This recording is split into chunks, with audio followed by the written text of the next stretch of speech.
안녕하세요. 저는 올해 47의 여성이고요. 이혼을 한 번 한 이혼녀입니다.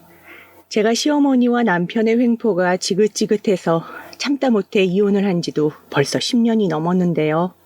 도대체 얼마나 시어머니가 못되게 굴었기에 이혼까지 하게 되었는지 궁금하시지 않으신가요? 저의 기막힌 이혼 스토리 한번 들어보시겠어요? 저는 강원도에서 태어났습니다. 저희 집안에는 친할머니, 부모님과 언니와 저, 그리고 남동생 등등 하여튼 식구들이 많았어요. 저희 아버지는 젊을 때 10만 일을 하셨었는데요. 그래서 산삼이라는 로또만 바라고 전국의 산을 이잡듯이 뒤져가며 사셨던 분이십니다. 처음에는 버섯 농사를 지으면서 그래도 건실하게 사셨는데 집 근처의 산에서 한번 운 좋게 산삼을 발견하신 후로는 그놈의 산삼만 찾아 전국의 산을 오르시느라 집안 식구들은 돌보지 않으셨습니다. 그래서 전국적으로 산삼 찾아다니시며 집에도 잘 안 들어오시는 제 아버지 대신 어머니가 버섯 농사를 지으며 가장 역할까지 하셔야 했어요. 어머니가 농사 때문에 저녁 늦게나 집에 오시니 늙은 저의 친할머니가 삼남매를 돌보셔야 했습니다.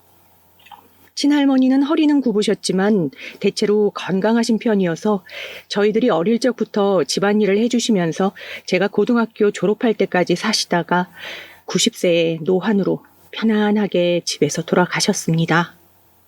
저는 고등학교 때부터 이 지긋지긋한 산골 생활이 싫었습니다. 언니는 강원도에 있는 적당한 대학을 나와서 바로 취직을 했는데 할머니가 돌아가신 후 어머니와 함께 집안일을 돌보면서 아직도 결혼을 하지 않고 50이 넘은 이때까지 혼자 살고 있습니다. 첫째 딸이 20대 중반부터 결혼을 하기 싫다고 하며 어머니 속을 썩이자 어머니는 속이 상하셨는지 저와 남동생한테 잊을만 하면 이렇게 말씀하셨습니다. 네 언니가 저렇게 결혼 안 한다고 버티고 사니까 이 엄마가 불안해서 견딜 수가 없네. 너라도 결혼해서 얼른 이 집에서 나가줘. 엄마가 너희들 이만큼 키워줬으면 됐지. 그러니까 너랑 네 남동생은 결혼을 꼭 해줬으면 좋겠다. 알겠니? 너희들 마음대로 이 집에서 계속 살 생각하지 마라.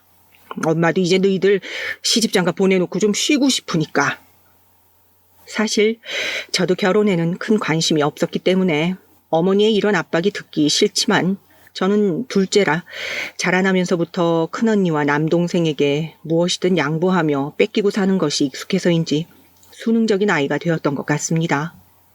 제 어머니는 매일 하는 버섯 농사랑 시장에 갖고 나가 파는 일이 힘에 부치셨는지 집에 오시면 매일 딸들을 앉혀놓고 하소연을 하셨습니다. 아휴, 내가 전생에 무슨 죄를 지어서 저런 책임감 없는 남편을 만나서 이 고생을 하는지. 몸 부서져라 일을 하면 뭐해. 하나도 남는 게 없는데 힘들어 죽겠어. 그냥 죽어버리고 싶어. 엄마 술 좀 그만 드시고 이제 자요. 소주도 매일 먹으면 알코올 중독돼요. 제발 그만 좀 해요. 얼른. 내가 자리 깔아뒀으니까 얼른 양말만 벗고 자자. 저는 매일이 힘들다고 하시면서 항상 저녁을 드시고 소주를 반 병씩 드시는 어머니에게 더 이상의 근심을 보태드리지 말아야겠다고 생각했습니다. 그래서 고등학교 졸업하고 대학은 집에서 먼 대전에 있는 대학교로 가게 되었습니다. 거의 산에서 가까운 곳에서만 살다가 지방이지만 번화한 건물들과 큰 기차역 등 교통까지 편리한 대전에서 살다 보니 저는 그곳이 너무 편해져서 자연스럽게 집에 가는 횟수가 줄어들게 되었죠. 남동생 역시 강원도 산골에서 살았던 어린 시절을 정말 지겨워했었고 제 동생은 그래도 공부를 잘했기 때문에 서울에 있는 대학을 들어가게 되었습니다. 그렇게 우리 둘을 집에서 내보내고 나니 어머니는 좋으셨는지 이제 거기서 뿌리 내리고 살라고 하면서 안심하셨습니다. 그렇게 대전에서 대학 졸업하고 운 좋게 금방 취직이 된 저는 계속 대전에서 살고 있었습니다. 제가 들어간 회사는 건설회사였는데 지방으로 출장을 다니는 경우가 많았습니다. 아파트를 새로 지을 때마다 그곳에서 몇 개월씩 체류하면서 현장 감독도 해야 하는데 저는 그 팀에 소속되어 안전검사도 하고 서류 업무 같은 걸 보는 사원으로 일을 했습니다. 제 나이가 30이 되자 제 친정엄마는 더 늦기 전에 결혼해서 애를 낳으라며 새롭게 저를 압박하기 시작하셨습니다. 예, 나도 엄마 친구들처럼 손자 손녀 좀 품에 안아보면 안 되니? 너희들은 어떻게 셋 중 하나도 그렇게 결혼을 하기가 힘이 드니? 네 언니는 아예 결혼 안 하겠다고 저러질 않나? 네 남동생도 회사 일이 바빠서 여자 못 만난다고 불평만 하지. 너라도 어떻게 결혼할 생각 없니? 남자면 누구든 다 좋으니까 빨리 결혼해서 애를 낳아. 너희가 힘들면 이 엄마가 키워줄 수도 있으니까.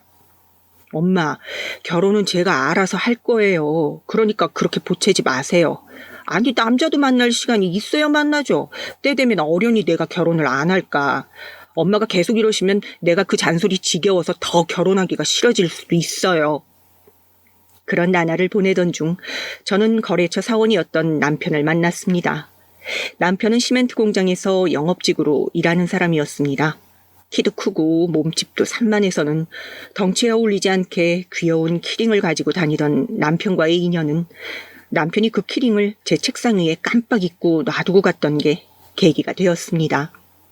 저는 남편의 키링을 돌려주겠다고 그날 저녁에 약속을 잡았고 그것이 인연이 되어서 남편과 사귀게 되었던 거예요. 남편은 덩치는 컸지만 심성은 착하고 약한 사람이었습니다. 누가 불편한 상황에 있는 것을 못 견뎌서 차라리 자기가 손해를 보는 스타일이었던 거죠. 저는 저보다 더 마음이 약한 이 사람을 믿어도 될까 하는 생각이 들었지만 이미 서로에게 반해 있었기 때문에 연애 2년 만에 결혼을 하기로 하고 남편의 어머니를 만나기로 약속을 했습니다. 네가 우리 아들과 사귀는 애라고? 너무 말랐다. 얘 여자는 엉덩이가 크고 펑퍼짐해야 애도 잘 낳는데 너는 어째 애 낳을 때 고생 좀 하겠네. 근데 너 우리 아들이 정말 첫 남자라고? 아니 주성아, 너 이렇게 쑥맥 같은 데려와? 엄마 무슨 말을 그렇게 해요. 내가 좋다고 하는데 엄마가 그런 식으로 이 사람 평가하면 저랑 이 사람 둘 다 상처받아요. 제발 좀 막말하는 버릇 좀 고쳐주세요. 막말은? 내가 무슨 막말을 했다고 그래? 너 혼자 결혼하니? 너한테 가족이라고는 나밖에 없는데 결혼했다고 달랑 나가서 살 거니? 이건 내 며느리 고르는 자리도 되는 거야.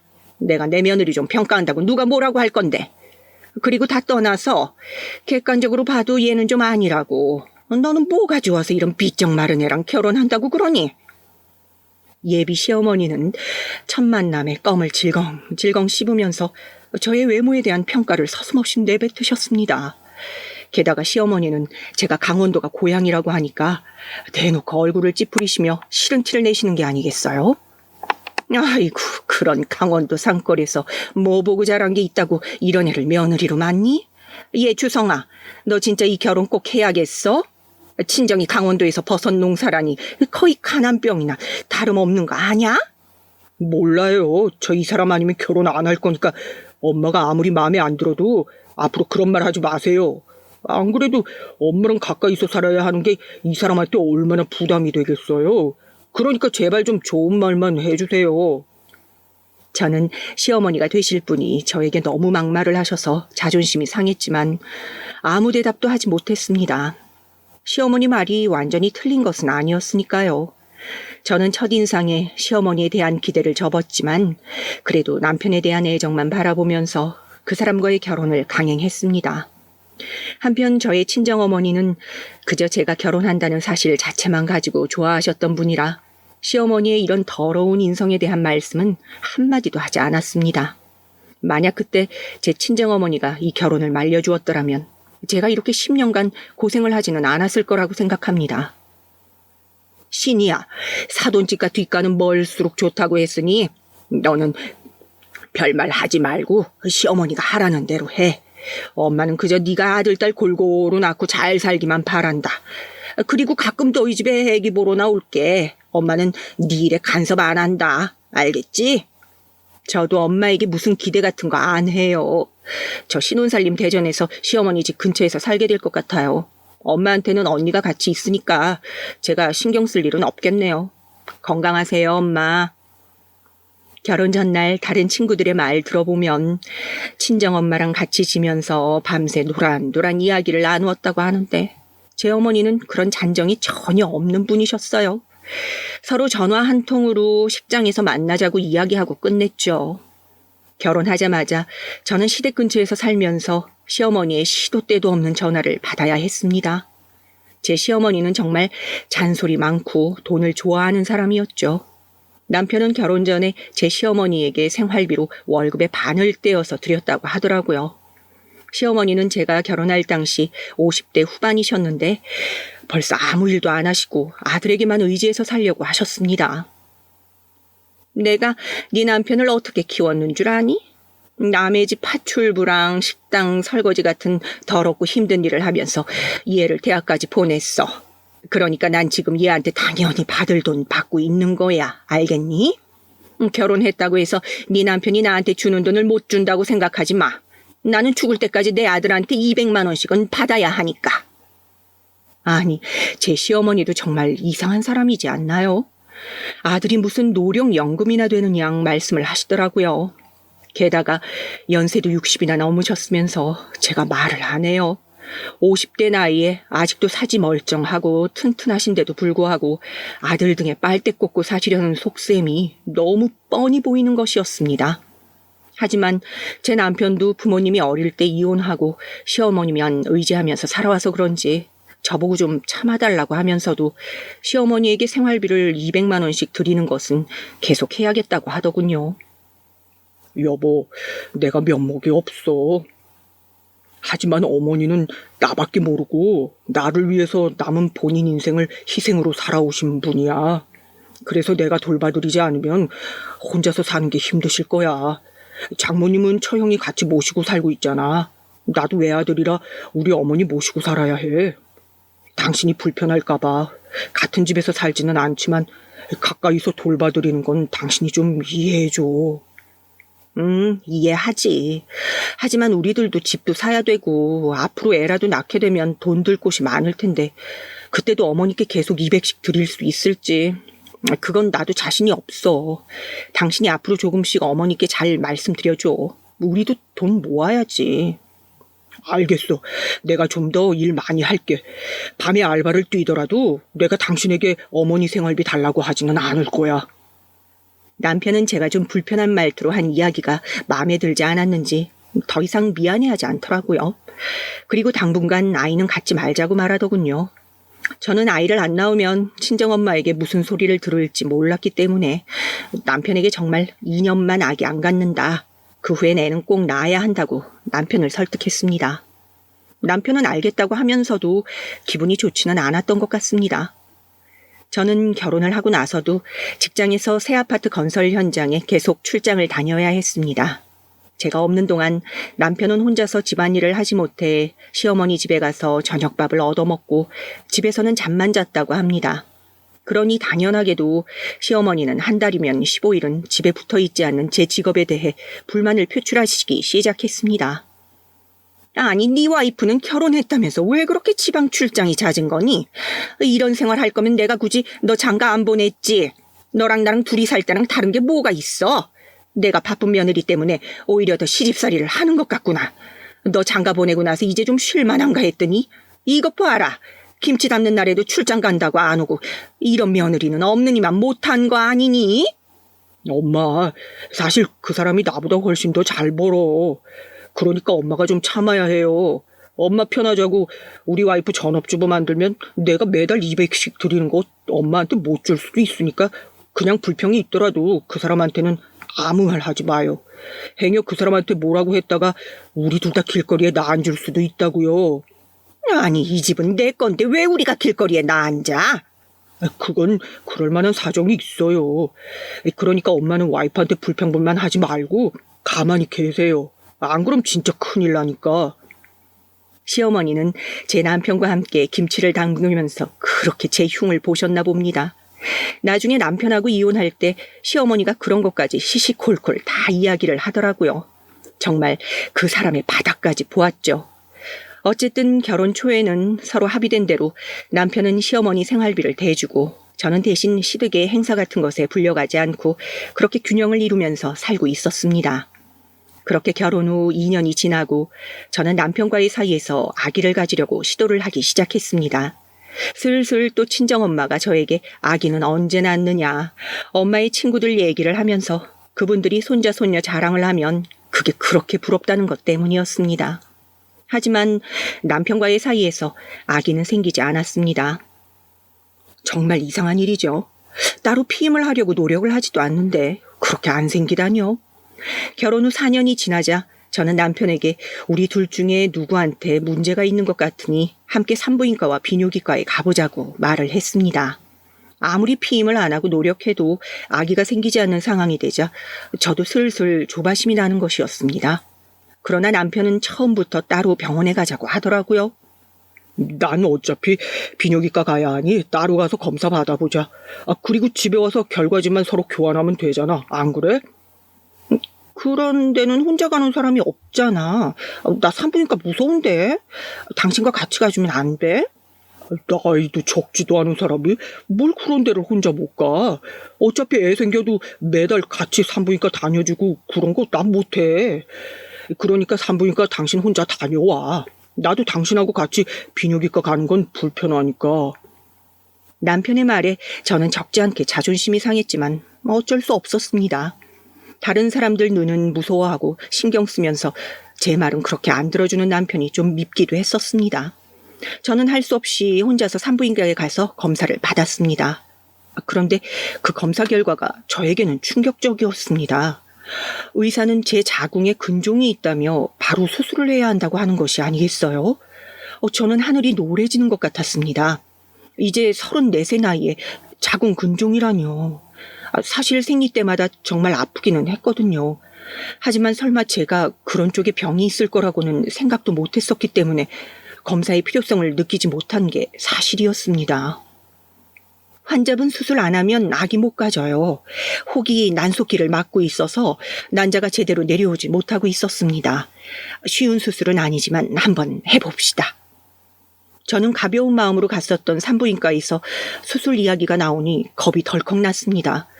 그래도 다행히 근종을 빨리 발견해서 수술을 하고 나면 아기를 가질 수 있을 거라 희망을 가졌습니다.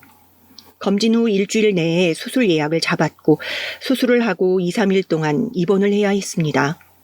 저는 집에 돌아가서는 쉴 수 있는 환경이 되지 않을 거라 생각하고 넉넉히 일주일간 입원해서 웬만큼 회복이 된 후에 집으로 돌아왔습니다. 여보, 나왔어요. 아직 배 쪽에 수술 자국이 아물지 않아서 크게 무리한 행동은 하지 말래. 그러니까 당분간 당신 시댁에 가 있을래요? 또? 싫어. 어머니가 얼마나 당신 없는 동안 나한테 뭐라고 했는지 알아? 몸도 제대로 못 돌보는 며느리 봤다고 나한테 얼마나 불평을 해대시든지. 나 다시는 어머니 집에 가 있기 싫어. 남편은 그동안 시어머니가 또 얼마나 불평불만을 해댔는지 아느냐며 아픈 수술을 하고 온 저에게 잔소리를 늘어놓기 시작했습니다. 저도 처음엔 좀 미안한 생각이 들었지만 가만히 생각해보니 수술하고 온 사람은 저인데 그동안 한 번도 병문안을 오지 않았던 남편이 뭐가 잘났다고 저렇게 이야기를 하는 건지 도대체 남편의 속을 알 수가 없었습니다. 저는 참다 못해 화가 나서 남편에게 소리쳤습니다. 당신 도대체 나를 어떻게 생각하는 거예요? 난 그래도 당신 아내고 큰 수술 받고 병원에 있다 돌아온 사람이야. 그런데 그동안 얼마나 힘들었냐고 수술 받느라 수고했다고 위로는 못 해줄 망정 그 태도는 뭐야? 그게 그렇게 죽을 병도 아니었다며. 그리고 당신한테 문제 있어서 우리 아기 못 가는 거 아니었어? 그러니까 당신이 나한테 뭐라고 할 처지는 아니잖아. 당신이 수술 받고 오는 바람에 내가 불편했던 것도 사실이고 이렇게 몸이 약하고 데리고 살기 힘든 사람인 줄 알았으면 나 정말 우리 엄마 말대로 이 결혼 잘못한 것 같아. 당신 정말 너무하다. 입으로 뱉으니까 말이면 다인 줄 알아? 나 아직 당신한테 밥하고 집안일 해줄 만큼 몸 회복된 것도 아니니까 시댁 가 있는 거 싫으면 당분간 각방 쓰고 나 건드리지 마. 저는 화가 나서 안방문을 쾅 닫고 걸어 잠궜습니다. 결혼 후 첫 번째로 우리가 크게 싸운 날이었습니다. 남편 역시 그 후 며칠간 저에게 말 한마디 걸지 않았고 냉랭한 분위기는 계속되었습니다. 평소 이런 썰렁한 분위기를 견디지 못하고 스스로 저에게 사과를 하던 남편이 저는 그 사람을 용서해 줄 생각이 없었습니다. 사실 제가 크게 잘못한 것도 없었고요. 하지만 남편은 거의 일주일 동안 저를 본체만 채하고 각방을 쓰는 것을 오히려 반기는 듯한 분위기였습니다. 저는 남편을 이해할 수 없었어요. 결혼하기 전에는 고생은 절대 안 시키겠다, 자기 몸처럼 아껴주겠다며 저에게 온갖 달콤한 말을 하던 사람이었는데 어떻게 4년 만에 이렇게 사람이 변할 수가 있는 건지. 매일 안방 침대에서 혼자 잠이 들면서 분하고 억울한 마음을 꾹꾹 삼키며 눈물을 흘렸습니다. 그런데 어느 날 밤 남편이 자리 깔고 자는 서재에서 남편의 소곤소곤 통화하는 소리가 들리는 것이 아니겠어요? 저는 또 저 마마보이가 시어머니랑 통화를 하고 있구나 생각하면서 다시 안방으로 들어가려고 했습니다. 그런데 제 남편의 말투가 시어머니에게 하는 것처럼 무뚝뚝한 게 아니라 꿀 떨어지듯 사근사근한 것이었어요. 나야 자기밖에 없지. 와이프? 그냥 집이나 같이 쓰는 사이야. 아니야, 그 여자가 돈 많이 버니까 그래서 버릴 수가 없는 것뿐이야. 내 마음은 당연히 당신한테 있지. 나도 사랑해. 문 앞에서 들려오는 남편의 목소리는 소름이 돋는 내용이었어요. 저는 너무 어이가 없어 남편 방의 문을 벌컥 열어 젖혔습니다. 남편은 그 내연녀와 즐겁게 웃으며 통화를 하다가 갑자기 제가 들어오자 놀라서 목이 막혔는지 헉헉거리더군요. 남편은 얼른 핸드폰을 끄고는 오히려 제게 화를 냈습니다. 당신 왜 갑자기 문을 열고 그래? 놀랐잖아. 뭐라고? 나랑은 그냥 집을 같이 써? 그년 누구야? 도대체 누구길래 이 한밤중에 하하호호 지랄하면서 통화하는 거야? 뭐? 어디서 잠꼬대를 해? 내가 무슨 통화를 했다고 그래? 아까는 엄마한테 전화 온 거야. 아무 일도 아니니까 얼른 들어가서 잠이나 자. 엄마? 엄마 같은 소리 하고 있네. 내가 다 들었어. 똑똑히 자기라고 부르는 거. 나 몰래 어떤 년이랑 바람 피우는 거야? 언제부터 그렇게 된 거냐고. 저는 화가 나서 남편에게 소리를 지르며 대들었습니다. 그러나 남편은 저를 급기야 미친 사람 취급하면서 자기는 그런 적이 절대 없다고 시치미를 뚝 떼는 것이었습니다. 방 밖에서 어렴풋이 들은 거고 통화 내용을 녹음해 놓은 것도 아니기 때문에 저는 너무 억울했지만 남편의 바람을 증명할 길이 없었습니다. 저는 너무나 분해서 씩씩거리며 안방으로 돌아와 손톱을 물어뜯었습니다. 뭔가 남편의 뒤를 좀 캐보아야겠다는 생각이 들게 만드는 그날의 사건은 제 남편의 만행 중 빙산의 일각일 뿐이었습니다. 하여간 그 후로는 남편은 제 의심을 눈치챘는지 그 내연녀와 전혀 연락을 하지 않는 것 같았습니다. 회사에서는 어떻게 했는지 모르겠지만 집에서는 제게 안 들키기 위해서 필사적이었을 거라고 생각합니다. 무슨 꼬투리만 있으면 저는 남편과 당장 이혼을 해버릴 생각이었거든요. 남편을 향한 의심만 품고 여전히 아기는 생기지 않은 채 1년이 지났습니다. 그동안 저와 남편은 시댁과 친정을 방문할 때에는 서로에게 냉랭한 티를 내지 않았지만 집에서는 거의 남남처럼 지냈습니다. 그 후로 한 방에서 자는 일도 없었고요. 그러니 아기도 생기지 않는 게 당연했습니다. 어느 추석 연휴에 친정어머니는 저희가 오자마자 제 손을 끌고 방으로 들어가더니 이렇게 물었습니다. 얘, 너희들은 언제쯤 이 엄마에게 손주를 안겨줄 거니? 너도 결혼하고 5년이 넘었잖아. 그 뭐냐, 근종? 그 수술도 했다며. 근데 왜 이렇게 애가 안 생겨? 이러다 손자 한번 못 안아보고 엄마는 늙어 죽겠다. 네 동생도 아직 장가도 안 가고. 몰라요. 우리한테서 애기 기대하는 것보다 남동생이 결혼해서 애 갖는 게 더 빠를 수도 있으니 엄마, 다음부터는 남편 앞에서 애기는 하지도 말아요. 무자르듯이 어머니의 말을 탁 자르는 저를 보며 친정엄마는 놀라서 입을 벙긋거리셨습니다. 원래 제가 이렇게 말을 못되게 하는 애가 아니었거든요. 몇 초간 불편한 침묵이 흐른 뒤 어머니는 저에게 조심스럽게 되물으셨습니다. 왜 그러니?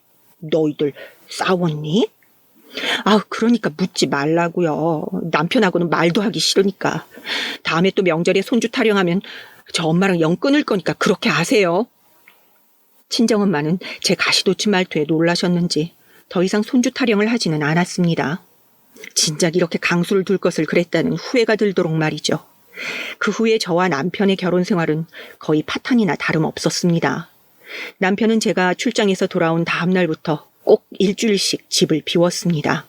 말로는 자기도 출장이 있다 어쩐다 변명을 했지만 제 짐작으로는 그 내연녀랑 두 집 살림을 하는 것이 틀림없었습니다. 저는 남편 몰래 흥신소에 찾아가 남편의 뒤를 밟아달라고 의뢰를 했습니다.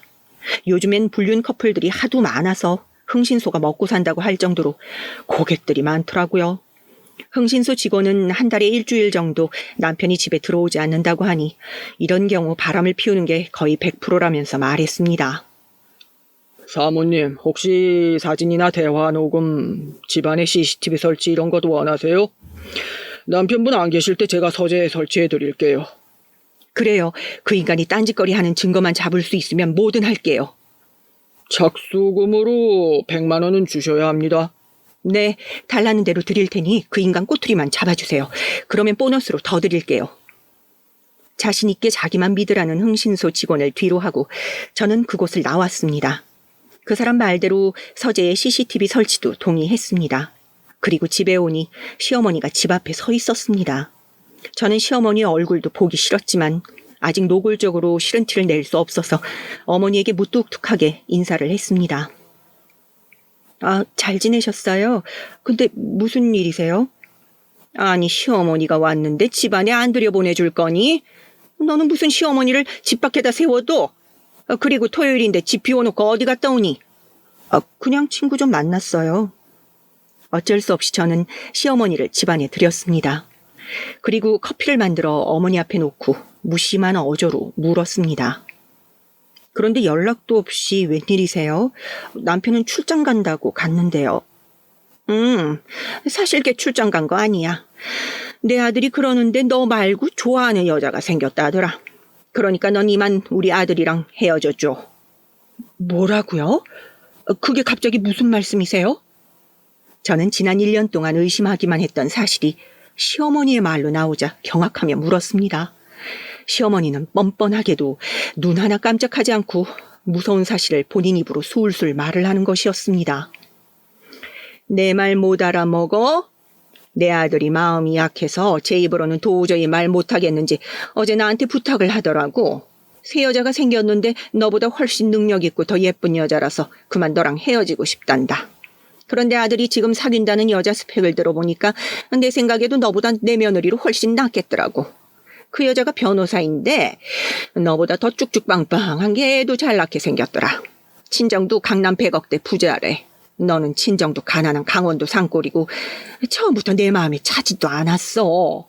우리 주성이가 이만큼 너를 참고 같이 살아줬으면 이제 놔줄 때도 되지 않았니? 세상에, 저는 시어머니의 말을 믿을 수가 없었습니다. 설마 했지만 남편의 외도가 그냥 제 황당한 의심이기만을 바랬는지도 모르겠습니다.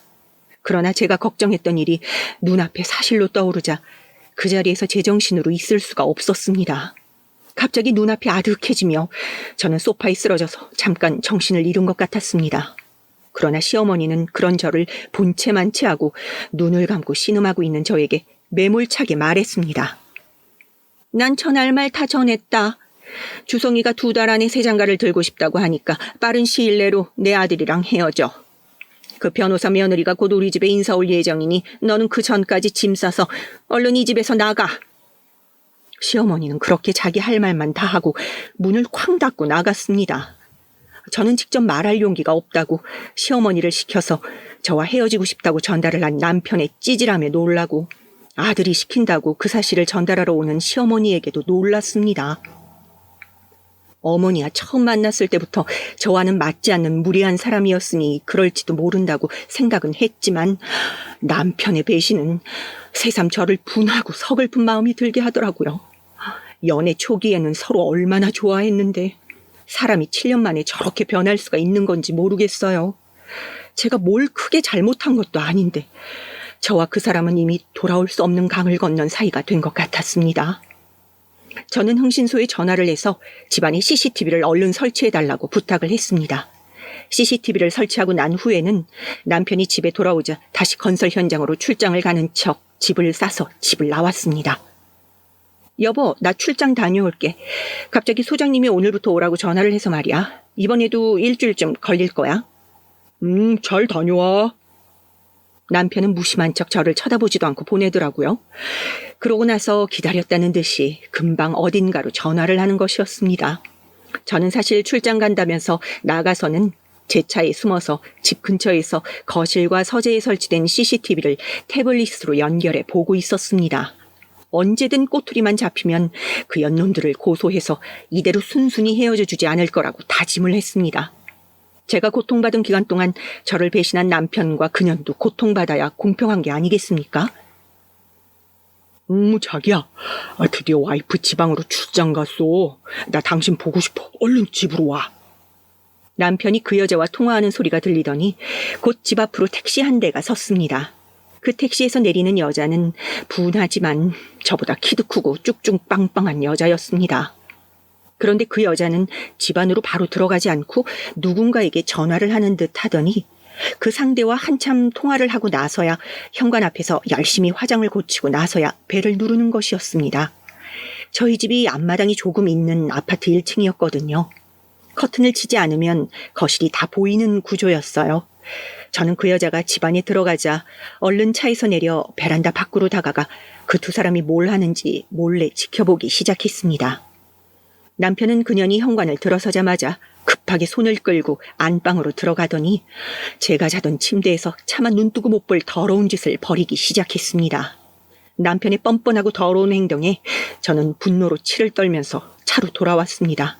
그리고 도대체 어떻게 하면 좋을까 고민을 하기 시작했습니다.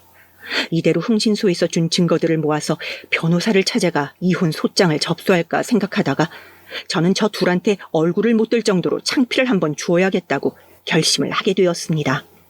어떻게 해야 답답한 제 마음이 풀릴까 하는 생각을 한 끝에 저는 가까운 경찰서에 신고를 했습니다. 아직 남편과 이혼하지 않았기에 저한테는 아직 그럴 만한 자격은 있는 것 같아서요. 네, 신고자분 무슨 일이십니까? 저희 집 현관문이 잠겨서요. 제가 집에 못 들어가고 있어요. 도어락은 열리는데 체인이 잠겨 있어서요. 그렇게 되면 체인을 절단해야 하는데 괜찮으시겠습니까? 네, 그리고 안방에 수상한 사람이 있는 것 같아요. 남편도 전화를 안 받고요. 아마 안방에 강도가 들어있는 것 같아요. 저는 경찰에게 미안했지만 거짓말을 했고 경찰서에서 2명의 경찰관이 출동을 했습니다. 저는 그분들에게 최대한 조용히 문을 열어달라고 부탁했습니다. 집안에서 수상한 소리가 나요. 남편은 아마 회사에 있을 텐데 강도가 든 것 같아요. 무서워 죽겠으니 확인 좀 부탁드려요. 경찰은 고개를 끄덕였습니다. 그 두 경찰관은 최대한 소리가 안 나게 열린 문틈으로 가만히 체인을 끊고 현관문을 열었습니다. 제가 안방을 손으로 가리키자 두 경찰은 안방문을 발로 차고 들어가 정말 강도가 있는 것처럼 소리쳤습니다. 꼼짝마! 경찰이다! 당신들 뭐야? 왜 우리 집에 경찰들이 들어오는 거야? 이 집 주인이시라면서 김신희 씨가 신고를 하셨어요. 체인이 걸려있고 안방에 도둑이 든 것 같다고요. 남성분 확실히 이 집 주인이십니까? 네, 맞아요. 그러니까 얼른 나가요, 나가.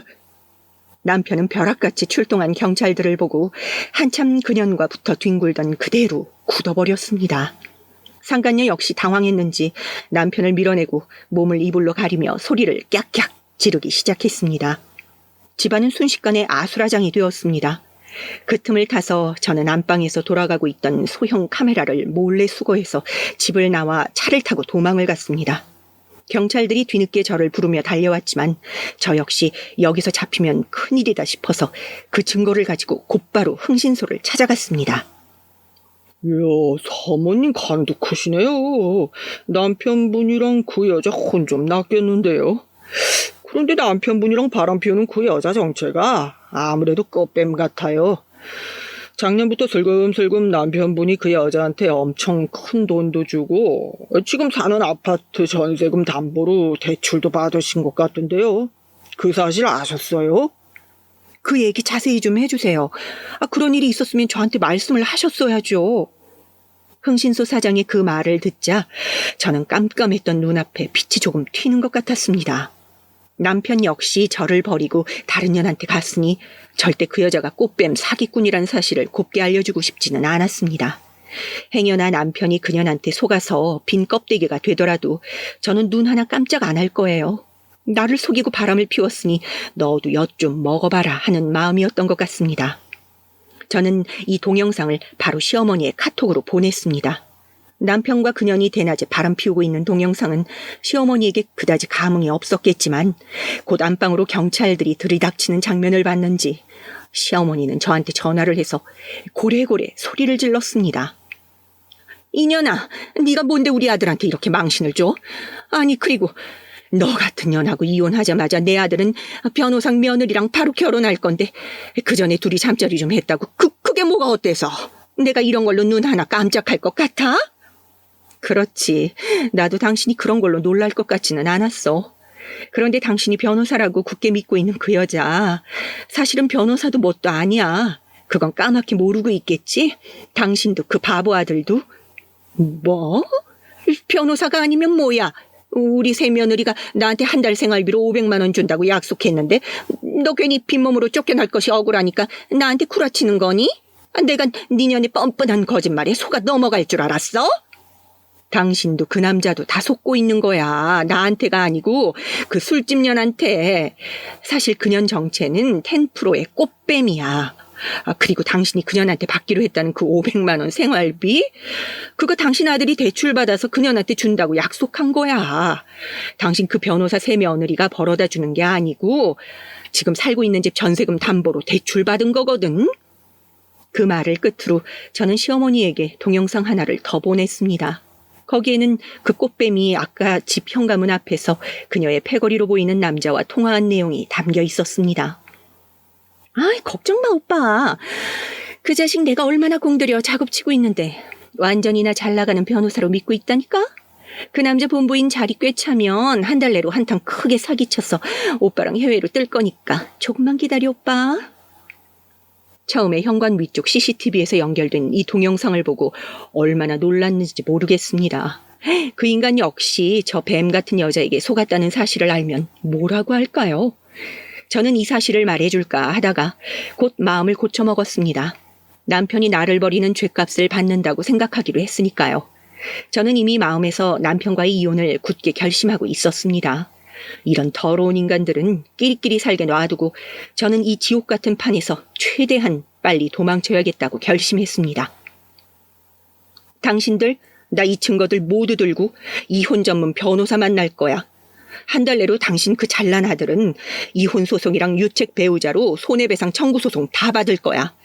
그러면 그 꽃뱀년에게 간이랑 쓸개까지 빼먹힌 후에 길바닥에 나앉는 건 아마 당신네 모자가 되겠지. 당신이 나보고 친정이 가난한 년은 내 며느리가 아니라고 했었지. 나도 빚만 잔뜩 지고 파산할 당신 아들 따위 남편으로 전혀 필요 없어. 게다가 바람까지 피운 새끼 쓸모도 없고 당신이 모르는 아주 중요한 사실이 또 있어. 당신 아들 알고 봤더니 무정자증이더라고. 애기는 나 때문이 아니라 그 새끼 때문에 안 생긴 거였어. 시어머니는 한참을 넋이나간 듯 말이 없더니 갑자기 미친 듯이 울면서 저에게 간청하더군요. 얘 제발 나 좀 만나자. 응? 새아기 네가 한 번만 눈 감아주면 안 되겠어? 이혼을 하더라도 그냥 합의해서 깨끗하게 이혼하면 안 될까? 거기 어디야? 내가 그쪽으로 갈 테니까 조금만 기다려줘. 얘 이제까지 그래도 내 며느리라고 좋게 잘 지냈잖니? 마지막에 꼭 이렇게 더럽게 헤어져야겠니? 당신 기억력이 어떻게 된 거 아니야? 당신들이 나한테 잘해준 게 뭐가 있어서 이제 와서 당신네 모자를 내가 왜 만나? 나 전혀 그럴 생각 없으니까 법정에서 봐. 그전에는 합의고 뭐고 절대 해줄 생각 없으니까.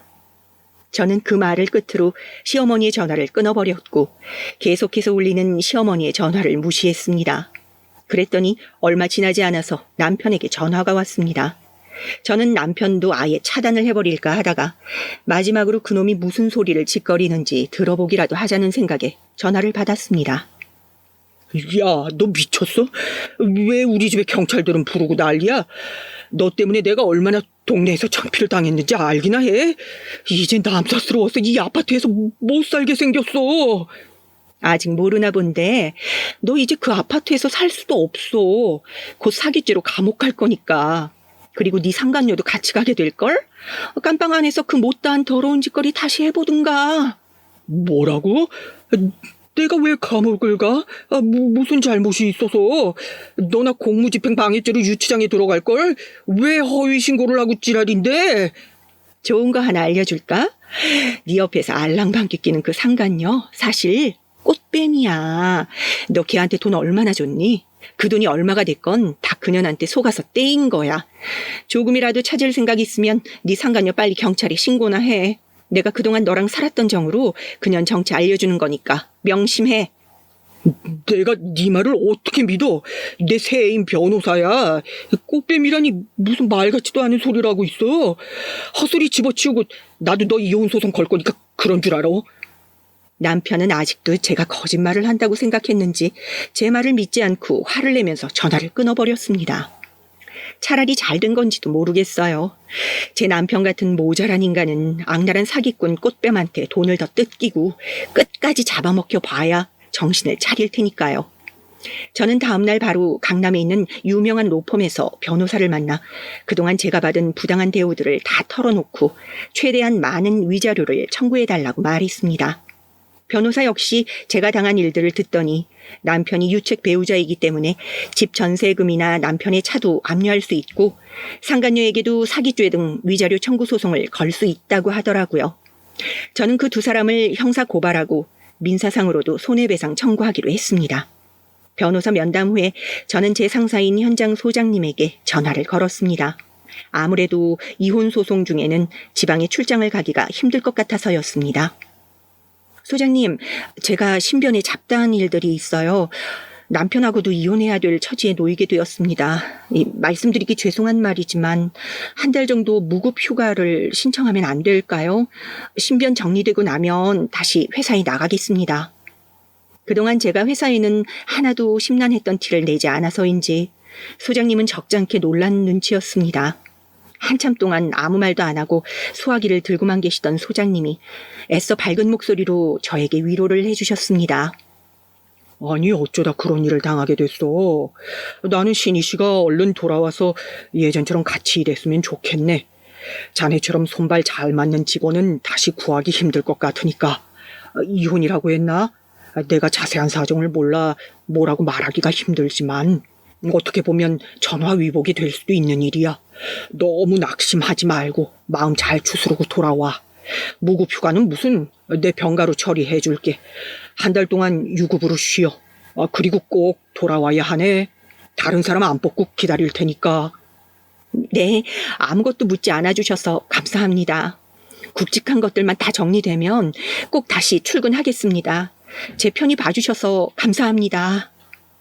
소장님의 따뜻한 위로에 저는 왈칵 눈물이 쏟아지려는 것을 겨우 참았습니다. 바보처럼 울고 있을 여유가 없었으니까요. 저는 힘을 내서 제 앞에 놓인 문제들을 해결하고 다시 평온한 일상생활로 돌아갈 거라고 결심했습니다. 그렇게 저는 시간이 지남에 따라 그 지옥 같은 시댁과 남편에게서 멀어질 수 있었습니다. 저는 저 남편에게서 1억 5천만 원의 위자료를 강제 집행으로 받았습니다. 이혼 소송이 끝나고 몇 년 후에 건너서 들은 이야기들인데요. 남편과 상간녀는 둘 다 제게 형사 고발당해서 상간녀는 사기죄로 여자 교도소로 가고 그 꽃뱀한테 물렸던 남편 역시 그 여자에게 속아서 불법 사금융에 추심을 당해 개인 파산을 하고 경제사범으로 지금 교도소에 있습니다. 시어머니는 남편이 빌린 산더미 같은 빚을 해결하려다 살던 집이 경매로 넘어가 쫓겨났다고 하더라고요.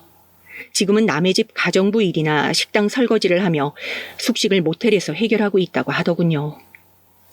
지금 저는 상처하신 현장 소장님과의 재혼을 앞두고 있습니다. 제가 남편과 이혼한다고 정신이 없을 때 알게 된 이야기지만 그 당시 소장님도 아내분을 불치병으로 잃으셨다고 하시더라고요.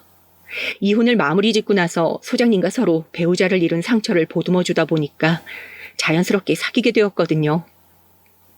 사실 저희 둘 다 혼인신고 같은 건 생각도 못했고 그냥 쭉 동거만 하고 있었는데 제가 임신을 하게 된 것을 계기로 올해 3월 혼인신고를 마치게 되었습니다. 소장님이 50대 중반이시고 저도 40이 중반이나 넘은 늙은 나이라 아기는 생각도 안 하고 있었는데 올해 초에 기적처럼 아기를 갖게 되어 이제 7개월이 지나가고 있습니다. 아기를 낳고 나서 가족들만 초대해 놓고 조촐하게 결혼식을 올릴 생각이에요. 제 친정 부모님도 제가 소장님과 재혼한 것을 잘했다고 칭찬하시고 사위로서 든든하게 생각하시고 계십니다. 제 아버지는 몇 년 전에 산삼 찾기를 끝냈다며 갑자기 친정집으로 들어오셨습니다. 친정어머니께 제 이혼한 이야기를 들으신 저희 아버지는 그동안 고생했다고 하시면서 전국의 산에서 캐 모으신 산삼을 10뿌리 정도 증여하셨습니다. 그 중에 한 뿌리는 다리어서 소장님께 드리고 나머지는 재테크 차원에서 금고에 넣어두고 있습니다. 소장님이 그 산삼을 드셔서 그런지 아마 우리 아기가 생긴 모양이에요. 제 뱃속 아기의 태명은 기적입니다. 늙음왕에 찾아온 저희 부부의 기쁨이자 제 부모님께는 귀여운 첫 손주가 될 테니까요. 그게 바로 기적이 아니고 무엇이겠습니까? 여러분, 오늘 제 이야기 어떠셨나요? 비록 첫 결혼은 못된 시어머니와 인간 같지 않은 남편 만나서 제대로 고생했지만 저는 앞으로의 삶을 우리 소장님과 둘이서 잘 헤쳐나가리라 생각하고 있습니다. 누가 뭐래도 제 곁에서 저를 든든하게 지켜주시는 소장님께 감사하고 그분의 아내가 될 생각에 저는 기쁜 꿈에 부풀어 있답니다. 비록 첫 단추를 잘못 끼웠더라도 너무 오래 상심하지 마세요. 하나님은 사랑하는 자녀들 슬픔 속에만 가둬두시지 않는다는 걸 이번에 기저귀를 가지면서 깨달았으니까요. 그리고 여러분들도 비슷한 환경에 놓인 사람과 사귀거나 결혼을 하는 것을 권장합니다. 제 전 시어머니처럼 개인이 가진 배경이나 부모님의 재력만 가지고 사람을 판단하는 인간 말종들과는 앞으로도 절대로 상종할 필요가 없다고 생각합니다. 그런 사람은 진정한 인간의 가치를 모르는 사람들이니까요. 제 기막힌 이야기가 청취자분들에게 자그마한 희망이 되었다면 더할 나위 없이 기쁠 것 같습니다. 긴 이야기 들어주셔서 감사합니다.